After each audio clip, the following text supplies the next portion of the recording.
Helo, unaf fi yw Sophie, a ni yn Evolution o Cosans, a heddi bydd e'n cyflwyno i chi beth yw Ddisgwyl pan ych chi'n ymuno a gweithio mas yn y gym. Pwynt 1. Y poses. Mae pawb yn joio poso yn y gym, fi'n licio selfie, fi'n licio poso, ond mae'n dod i pwynt lle mae just yn awkward. Gyda fenywod, maen nhw'n gweud newid trwy'n y abs fi neu oh my god, mae protein shaking yn amazing, ond llun y panôn nhw ar social media?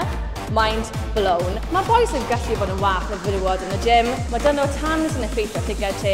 Mae dyn nhw vest tops just yn cydio nipples nhw. Mae'n ydym y gyd yna yn y drill. A peidiwch a anghofio y PPF. Y poso, y powto a y flexo. A os ddim eisiau sôn am y pobol sy'n hashtago cannoedd y pethau sydd yn gysylltiedig â gym. Fel fit fam, fit sport, fitness girls, girls the squat, booty goals, like for like, ac yn y blaen. Pwynt 2, y creeper. Maen nhw'n pob gym worldwide. So allu gallu cuddio wrthyn nhw, na dianc wrthyn nhw. Maen nhw'n dod â ni ti'n y gym, pan ti'n gweithio mas, ti'n twmlo'n amazing, ti'n neud squat a bang. Ti'n gweld llygad yn edrych na ti trwyddo drill. A wedyn, maen nhw gyda y one-liners. Helo, ysgysodwch fi, i ti'n moyn spot?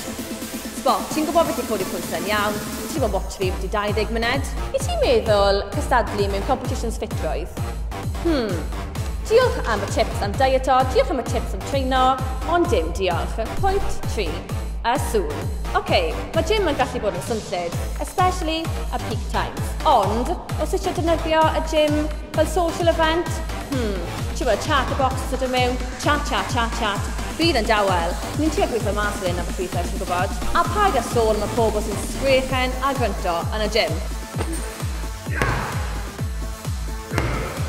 Fi am deall ambell weithiau, mae pobl yn codi lot o pwysau, ond ambell weithiau, fi edrych draw, a fi'n codi mwy na nhw, a maen nhw'n sgrechen y lle i gyd.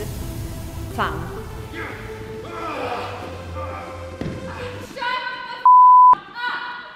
Pwynt 4 sef y chwys a y llanast. Ti'n gwybod, ti'n gweithio mas, ti'n twmlo'n amazing, waw, ti'n gweld y machine ti moyn, ti'n mynd draw at y fe, a boom, mae chwys yna fe i gyd.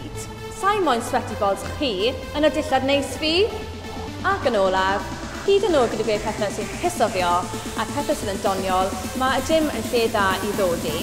Mae lot o cefnogaeth yma, mae diwylliant y gym yn positif, a mae lot o pobl yn dod yma i gwella eu hunan. So mae lot o pobl gwahanol yma. Mae dyn ni y bodybuilders, mae dyn ni y crossfitters, powerlifters, newbies a pobl henach. Ond y gyd mae diwedd y ddydd i wella ein hunan. Ymunwch y gym, synwch mewn, cael amazing workout, cem mas yma, job done. Sim lot bydd yn neb yn blydi meddwl pan chi yma.